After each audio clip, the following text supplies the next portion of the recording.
I'm Cullen, and my story is about mountain biking in the area. Cooper's Gap is an area located about 5 or 6 miles from Lewistown that is, in the mountain biking community, thought to be one of the best places to ride in the state of Pennsylvania.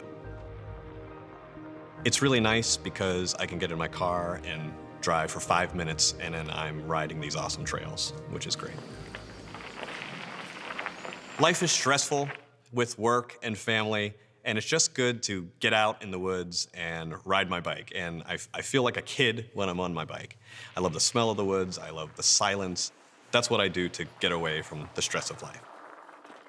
I can't tell you how many miles of trails there are, but there are courses in Cooper's Gap that are 20 or 30 miles. You can ride all day and not duplicate any part of the track.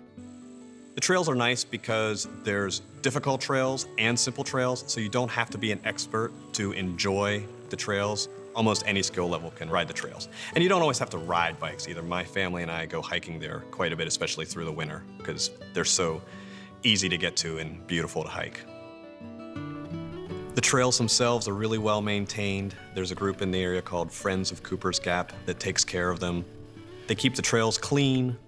If there's a downed tree, someone will come up with a chainsaw and cut a hole in the tree so you can keep riding. Every now and then they build fun obstacles that you can ride, which is pretty cool.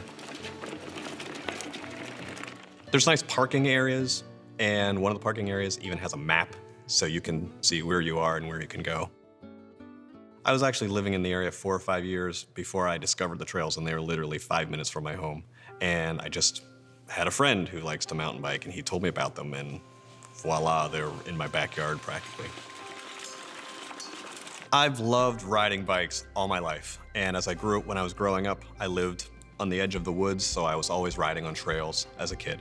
I started mountain biking when I was in college because I went to Penn State and there were trails in that area as well, and I never really stopped. And it was nice when I moved back to the area, it was nice to find that I had some of the greatest trails in the state just a few miles from my home, and that's Cooper's Gap. I grew up in this area and left the area for about 6 years, and we started our family out of the area. And as the kids got older and life got busy, we decided we wanted to come back where it was quiet and peaceful, and life runs a little slower here, and it's just a great place to get away from the craziness of life.